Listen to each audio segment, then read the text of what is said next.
Hey guys, it's Dani. Today we're gonna start a little bit of a new series that focuses on how new growths, new roots, new flower spikes look on different types of orchids. Starting from the most usual ones like Phalaenopsis and even Miltoniopsis to some species which are quite popular in the hobby, but you cannot really find them in flower shops. This is a topic that really interests me whenever I get a new orchid that I've never grown before. I remember especially when I was a beginner, my orchids were growing roots and I thought they were flower spikes, and it's just very exciting to see a flower spike before it actually blooms, because it tells you might actually be doing something right.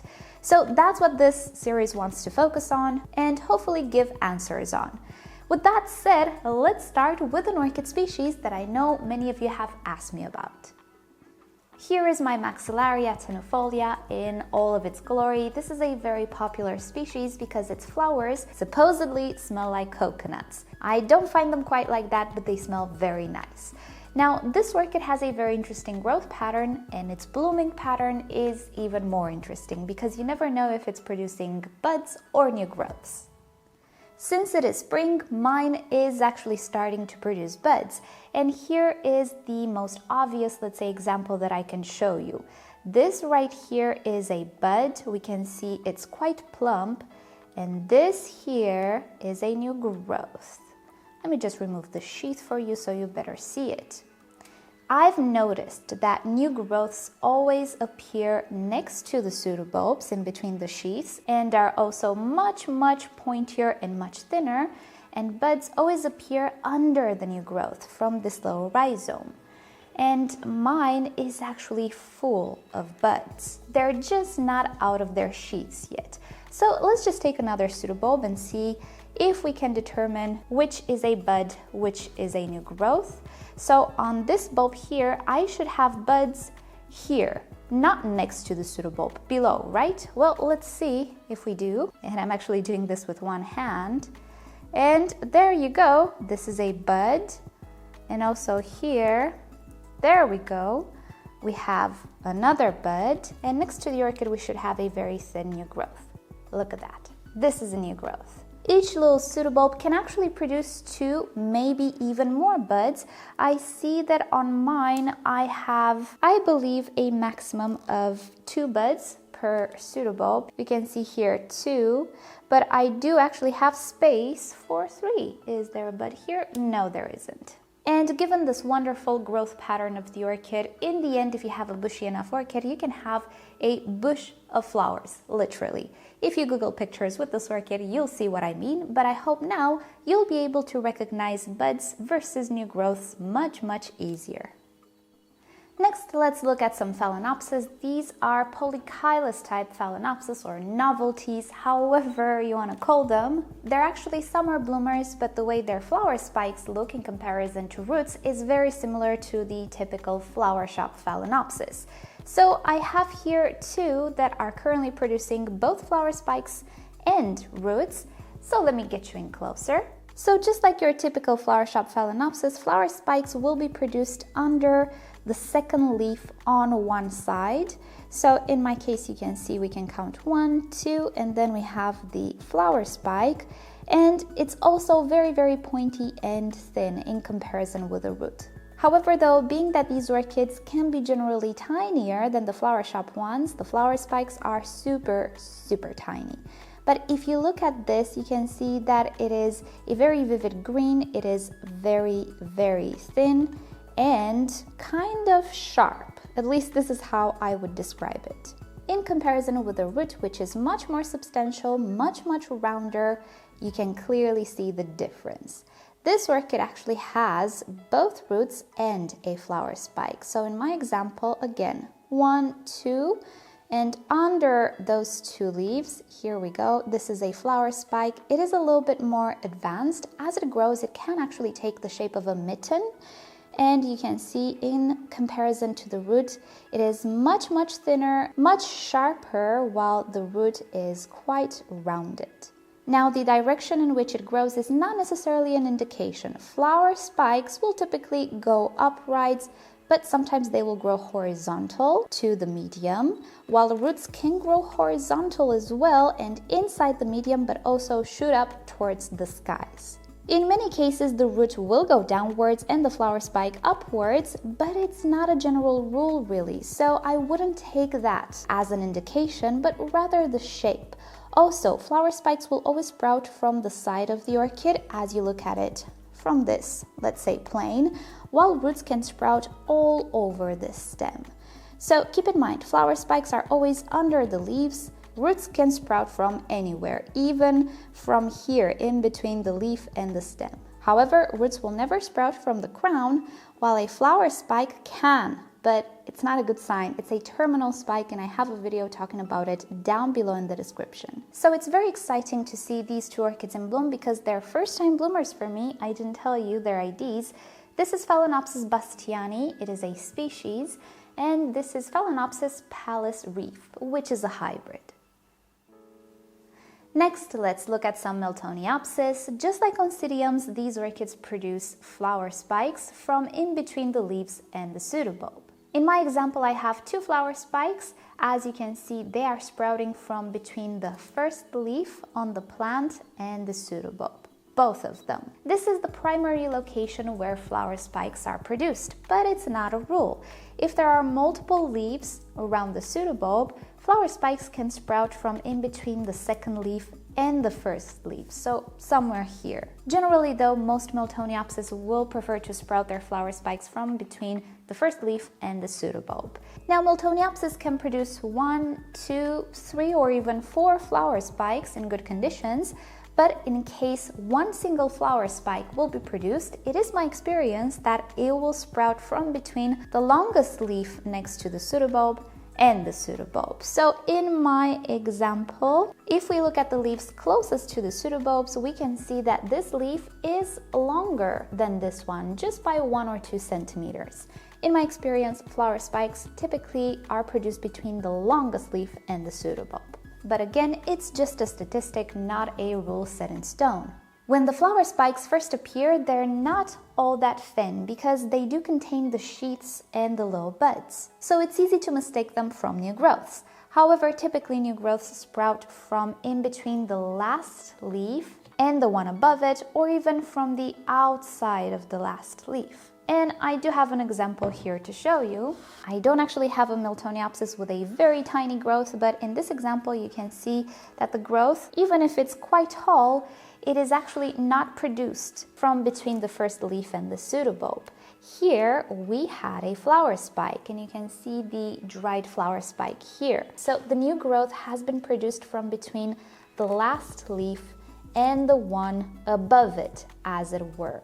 And when it starts to grow, it is typically much more pointy and has more of a triangle shape, but I cannot say it looks very, very, very different than the flower spike. So in this case, do keep in mind the location where you see that new growth. If it's on the outside, then most probably it's a new growth. And vice versa, if it's from the inside between the very closest leaf to the pseudobulb and the pseudobulb itself, in 99.9% of the cases, it is a flower spike. Next, here we have a Dendrobium anosmum. Now, Dendrobiums are a very, very, very diverse group of orchids, and some of them will produce long flower spikes, some very, very short stems with flowers. So in this case, it really, really depends on the variety or the species you have. But for the anosmum, due to its deciduous nature, flowers only happen once a year, typically in the springtime. In my climate, I see they prefer to bloom in early summer, but they start their buds somewhere in the spring. With this orchid, buds sprout from the length of each cane, as you can see, and we don't actually have a flower spike at the top of the cane or anywhere near the base. So in my example, we can see that we have quite a few buds already starting to show along the cane. They are actually produced on both sides of the cane, but you can see they alternate. We have one at this node here, the other one on top of it at the opposite node, and so on.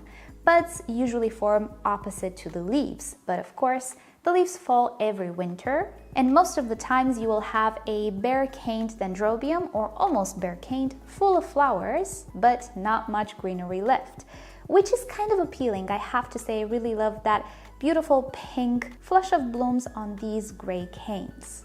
New growth starts in the spring as well, but it is typically produced at the base of the orchid, and you can see here I have 2 new canes sprouting. And even though these orchids can actually produce keikis, which can sprout along the canes, a new growth that follows the rhizome always appears at the base of the pseudobulbs. And this of course happens once a year due to the growth pattern of this orchid.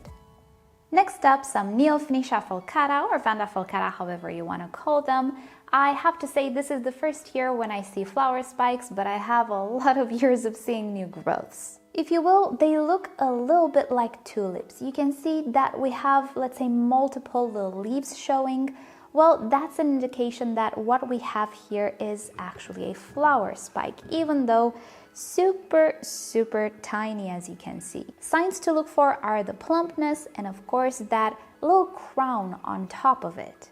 A new growth looks very similar, and it can actually be produced from somewhere where a flower spike could grow. So position on the plant is not necessarily an indication. However, I do believe new growth is rather slim, not as plump, and also on top of it you can clearly see 1 or 2 or 3 leaves, not those little teeth, let's say, or if you imagine it's like a crown, those spikes on top of the crown. It is much simpler in my opinion. And in this case, you can see that the new growth is super tiny.